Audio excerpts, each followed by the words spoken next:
Todd talked on the last chapter out of our book that we have been going through, Deepest Thanks and Deeper Apologies.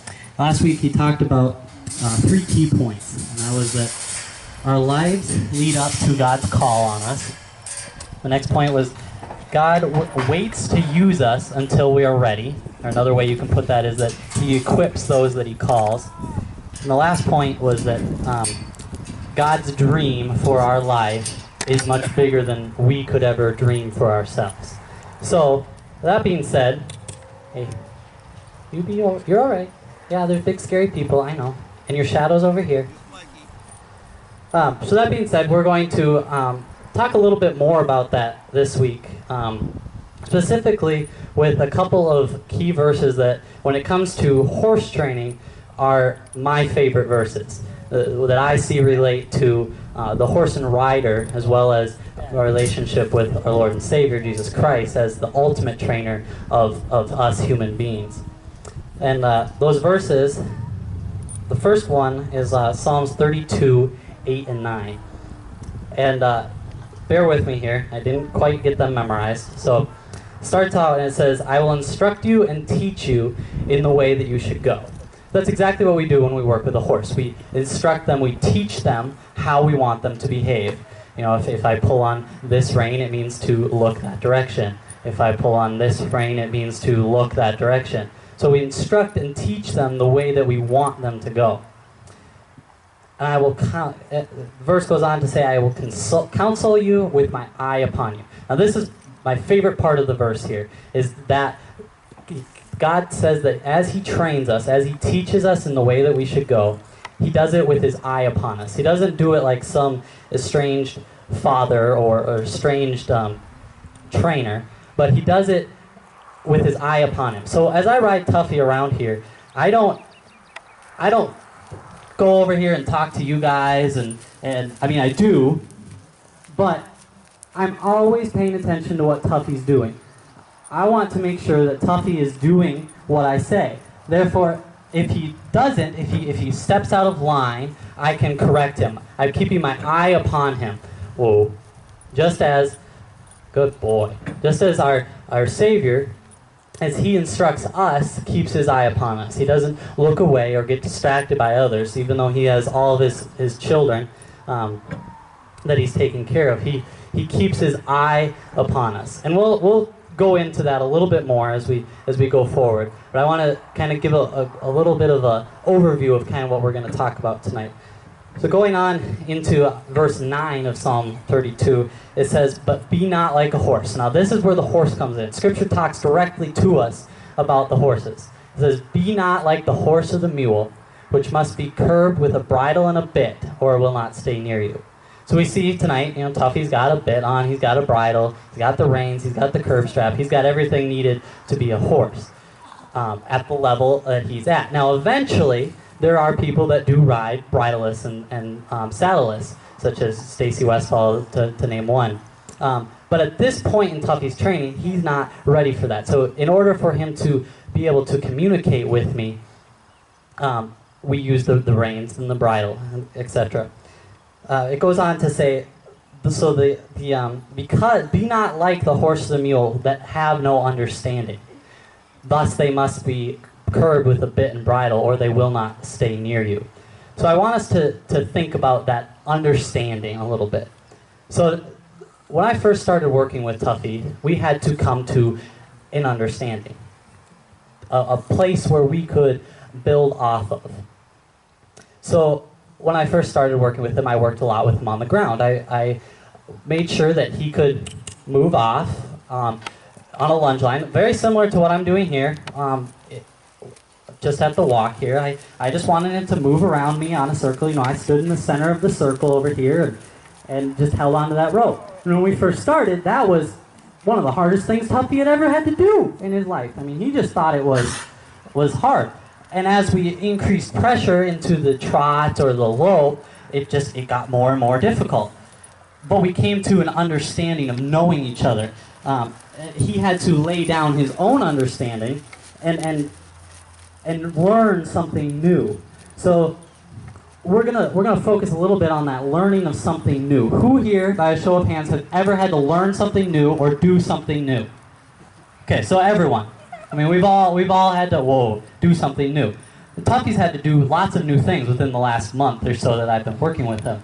He had to learn how to carry me at the walk, carry me at the trot, carry me at the lope.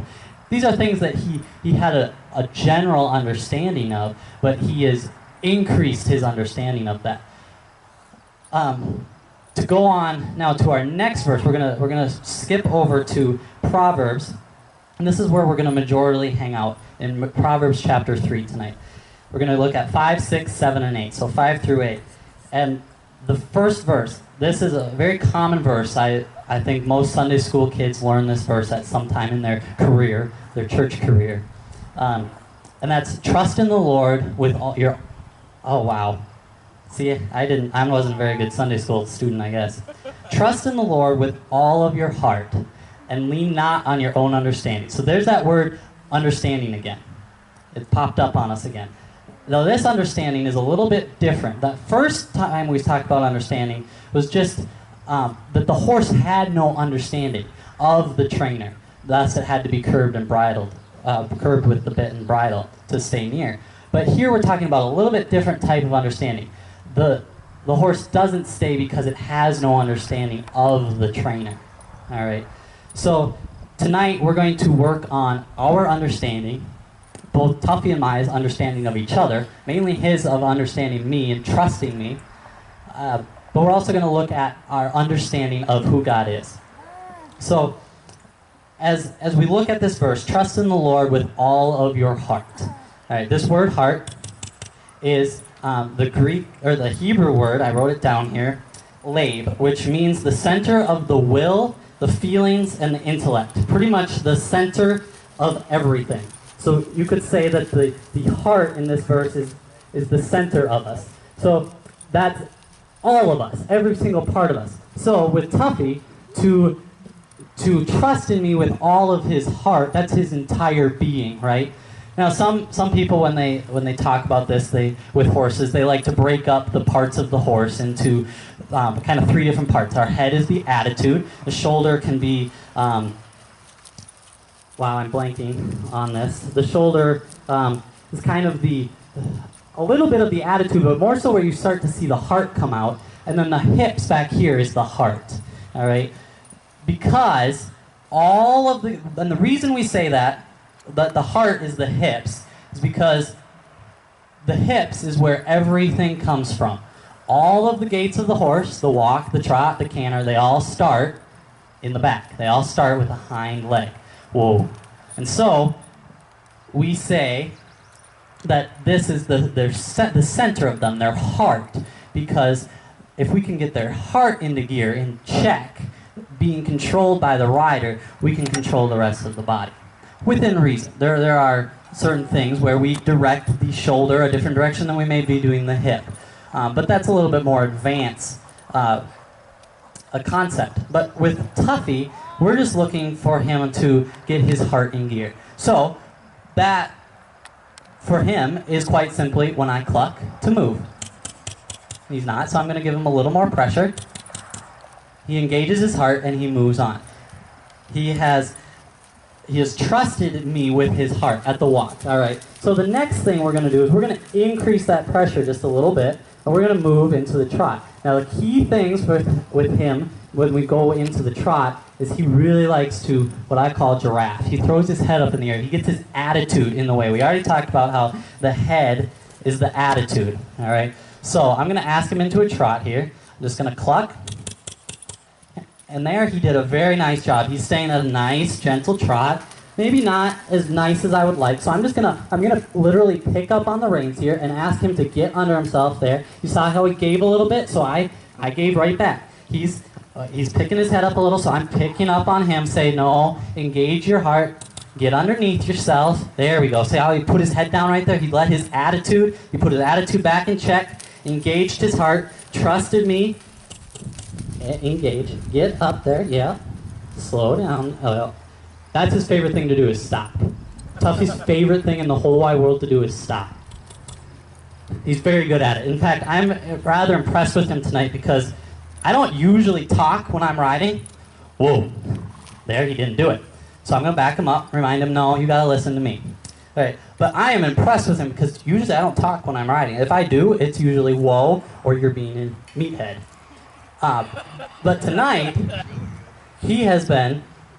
I've been talking this entire time and he hasn't stopped. Most of the time, if I say something, if somebody asks me, if it's a question from the sideline and I ride along, and I'll say, pardon me, whoosh, he slams on the brakes. But he's being very good. He's listening tonight. So I am thoroughly impressed with Tuffy tonight on that. But to get back to what we were talking about in our verses in Proverbs, we go on into verse 6. So we just talked about engaging the heart, trust in the Lord with all of your heart, and lean not on your own understanding. So that first section we talked about, where we talked about understanding in Psalms. Hey, no, we're going forward. Thank you. Yes, you got a little confused there. That's all right though. That's exactly what we're talking about there. Lean not on your own understanding. So there, he was thinking, oh, back up. That's what Caleb's asking me to do. He was leaning on his own understanding instead of listening to me. Now as we go into the next verse of Proverbs here, it says, but in all of your ways acknowledge him. Now Scripture is talking about acknowledging God, all right, our ultimate trainer. But for Tuffy tonight, that acknowledging him is actually acknowledging me. So we saw him there where I asked him to continue to walk forward after we had stopped, but he was leaning on his own understanding, what he thought he was supposed to do. He wasn't paying attention necessarily. So I had to remind him to not lean on his, whoa, good boy, on his own understanding, but instead to acknowledge me as the trainer, as the rider on his back, to acknowledge me. Just as we must acknowledge God as our trainer, as our director of our lives. So we learn to not lean on our own understanding, but to acknowledge him, and he will make his paths straight. So tonight, Tuffy's been being very good. One of the biggest things with training a horse is to get them to stay between the reins. Stay between the reins and between our legs. Now, when I first started working with Tuffy, we'll try and go at a trot here, because every time you increase the pressure a little bit, it's going to cause issues to seem bigger. So we're just going to try and we'll go on a straight path. And he's doing really good right now. He's going a little fast, so I'm going to pick up on him and ask him to engage that heart, to rely on me. But if you see, every once in a while he takes a little bit of a step out of line. Why do you think that is? Well, look at where his ears are, where his eyes are. He's not really paying attention to me. He's doing a good job of it, but he's getting distracted. There's dragonflies flying around. There's lots of people. Usually there's not this many people watching him do his stuff. So he's getting a little distracted. And so he fails to acknowledge me. And so his path no longer becomes straight. Now I'm looking at these lines that he made, because I just, drug the arena, so I can see exactly how straight he went.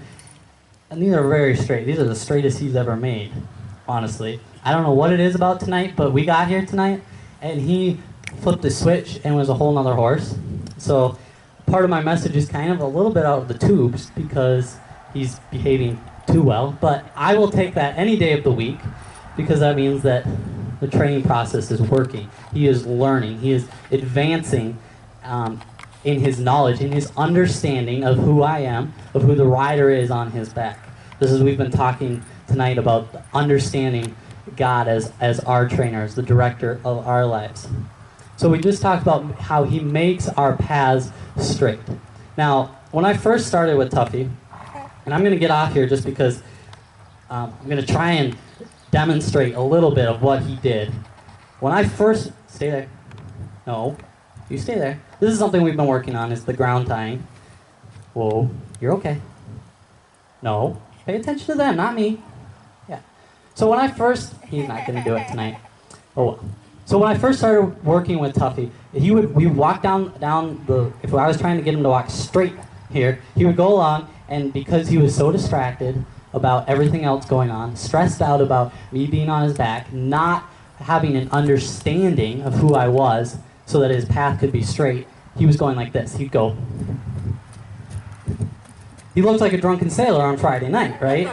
Coming home from the bar. He could not walk a straight line because he would get distracted by something over here. So I would tap his mouth, get him to look back straight. Well, then he'd think, oh, I gotta look over here. So then I would back this way. It was literally a back and forth game with the bit of where am I supposed to look. Well, as he began to understand me and learn who I was as the rider on, whoa, hey, stand still. As the rider on his back, he came to the understanding of realizing that I was trying to make, whoa, his path straight, just as our verse here tonight says. Now, we go into verse 7, and it says, "Be not wise in your own eyes, but fear the Lord, and turn away from evil." So, this is just reiterating what we just talked about, of learning, having an understanding of who God is, of who the rider is, the trainer, the one directing you on your back. Of having that understanding. Fear the Lord and turn away from evil.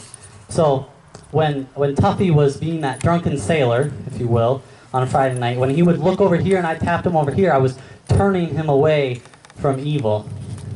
I was reminding him that that's not the direction that I had for him to go, but that I wanted a nice straight path for him.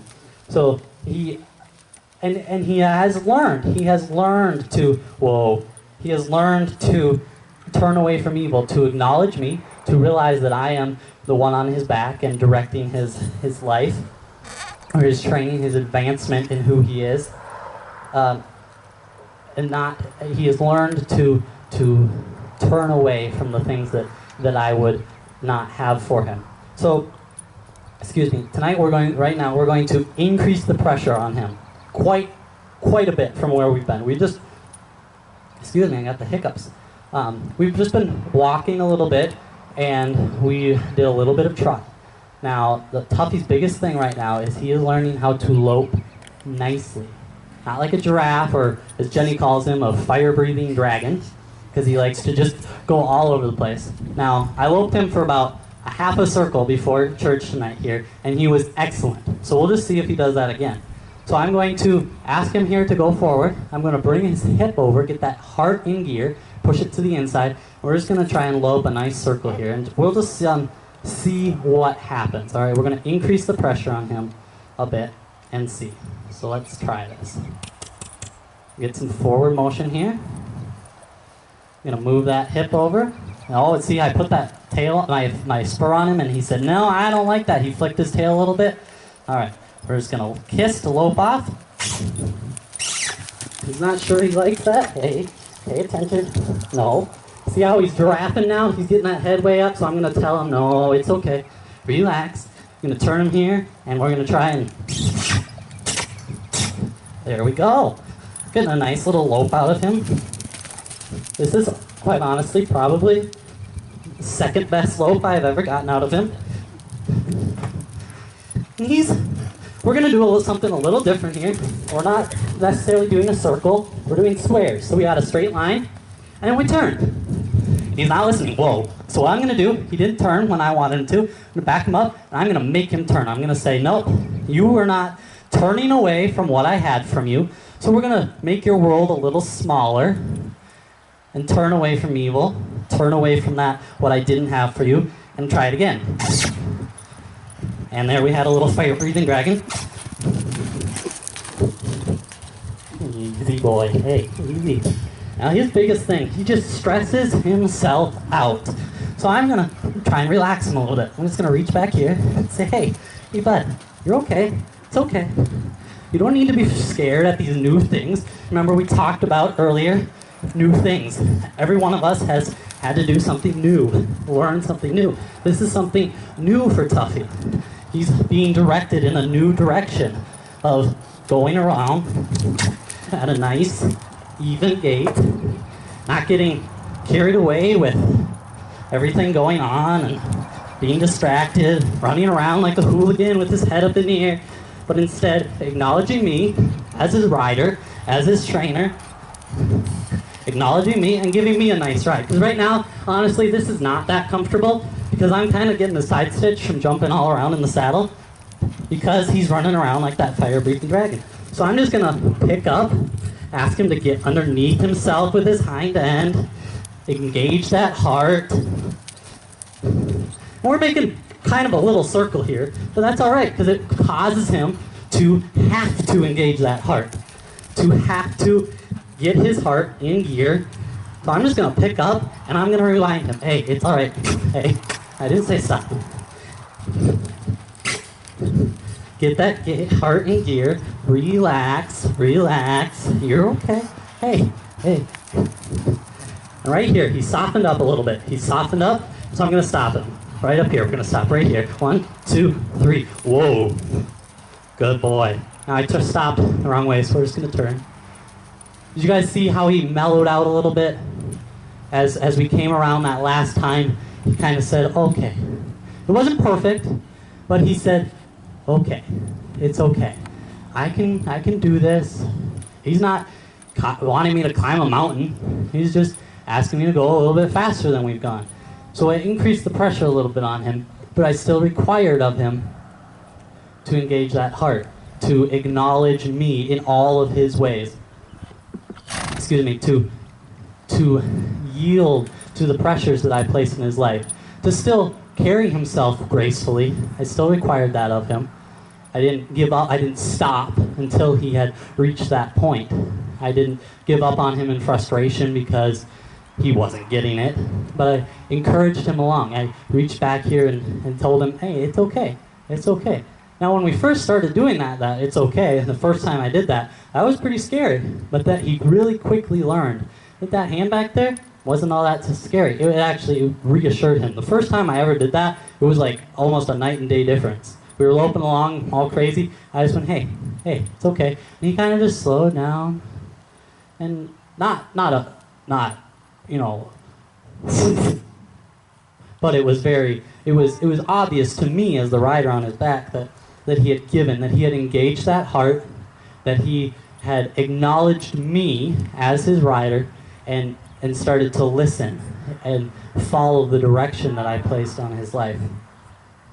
Which brings us to our last verse for tonight, which is the Proverbs 3:6. And this is where probably the most important part of training horses correlates with this. We've seen how if we acknowledge God, our paths will become straight. We've seen how if Tuffy will acknowledge me as his trainer, our paths become straight and easy because they're no longer hard because we're not trying to figure out what's going on. We're just listening to the rider, the trainer on our back. But here in Proverbs 3:6, it brings it to a next step of entering into rest. So if any of you have ever worked with horses at any point in time, you know that horses learn from the release of pressure. They learn that, so when I was loping along here, he came to a good stop place in his lope, in his movement. So I said, stop, that's enough. You did it right. That's where he's going to learn. So the next time that I get him to do it, he's going to, because of that release I gave him, the no longer asking him to do it, he's going to get it better because he learns from the release of pressure. So to demonstrate that, we're gonna try. I'm not giving any promises. We're gonna try one more time, making a lope a circle here, and we're just gonna see if he learned anything from that release of pressure. So we're gonna move into our walk. Hey, you okay? Gonna move up into a trot. Right up here at the corner by this gate, we're gonna ask for that lead departure. We're just gonna see if he's gonna run around like a hooligan. And look at that. Just like that, he's not running around like a hooligan. He's listening. If you look, I am riding on a very loose rein. I'm not even tugging on his face. I'm gonna pick up a little bit here. He listened, he slowed down, he turned. That's perfect. So right up here again, we're going to stop. 1, 2, 3. Whoa. Hey, whoa. Didn't stop, so I'm gonna back him up. See, he learned from that release of pressure that first time that we went. Move that hip over. Thank you. He learned from that release of pressure that it's okay. That it's okay that's what I wanted from him, was that gentle lope. And so this second time we did it, there was a night and day difference from that first lead departure, that first time we asked him to lope, to the second time, because he learned from that release of pressure. And that's what we see, Proverbs 3:6, that if we do these things, if we lean not on our own understanding, if we acknowledge him in all of our ways, engage our heart, that it will be healing to our flesh and refreshment to your bones. So when we, just to reiterate, when we acknowledge him in all our ways, lean not on our own understanding, then we find the rest and the plan that God has for our lives. Let's pray. Lord, I thank you for the beautiful evening that you have given to us tonight, and Lord, just the wonderful creation that we are surrounded by tonight. Lord, I thank you for the horse and the lessons that we can learn from horses in our relationship with you. I pray that we too would be able to, just as Tuffy has learned this lesson, to engage his heart, to lean not on his own understanding, but to instead lean on the understanding of who the person on his back is. That we too could rely on you, to lean on the understanding of who you are as we go throughout our lives and learn these new things that you have placed in our paths as we go about the old things, Lord, that we would be content and relaxed and engaging our heart in knowing who you are, because we know that you are a good God. And that through that we do enter into your rest. I pray that you would keep us all safe as we head home tonight and as we head throughout our weeks. I pray all these things in your name. Amen.